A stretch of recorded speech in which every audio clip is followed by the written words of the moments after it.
So it sounds like you're on the right track, creating a more collaborative workplace. As we heard from Ed Williams last Thursday, who's the CEO and founder of Candy Kittens, who's just opened a very collaborative workplace called the Sweet Factory. It's not just about the environment. It is, of course, about creating zones where people need to do the work they need to do, whether that be sitting at a desk, whether it be having a conversation. But it's also the psychosocial environment that you're creating to facilitate those interactions. It is about psychological safety. It is about trust. It is about building relationships. It's about that intentionality. People aren't just going to come to a place and go, oh, I know exactly how to use this, if they've never had it before. And I think as well, there's that, what concerns me in your question, and maybe this is just the way you wrote it, that you said, I made the decision to. It's a collaborative effort because it's a collaborative workspace. Again, Ed Williams said last week, he talked to the team about how they're currently working, how they currently like to work. So he created zones that were like a coffee shop, like a kitchen, like a sofa, like a desk. So I think that sounds like maybe you've skipped the step of consultation with your people.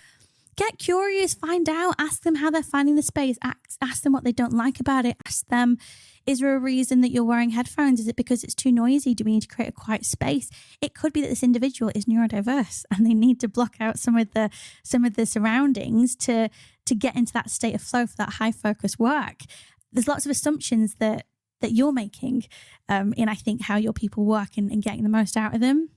The other thing as well, in terms of the ideation, that does require intention. Yes, you get a spontaneous thing, but actually some of the research again shows that if you give people a lead up, a warning that this ideation is coming, give them a brief, and then actually set a date and time for this, people will come with more unique ideas than they would in a spontaneous brainstorming session.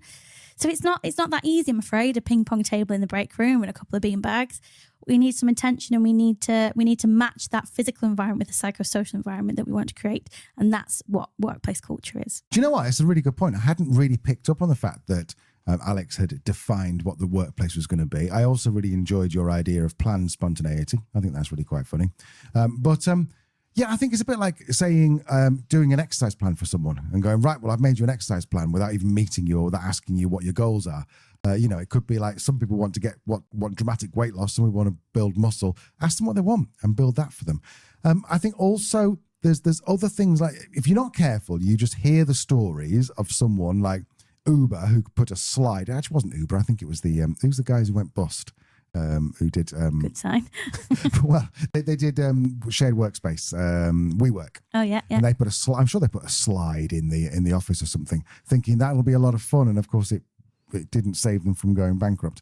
So don't listen necessarily to what other people are doing. As Leanne said, it's a really smart idea to go and ask people what they want, how they want to work.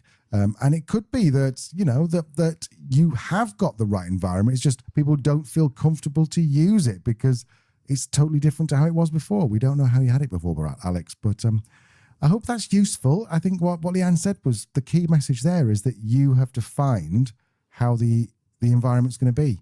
And with respect, you might pay the rent, but it's not down to you how it's defined.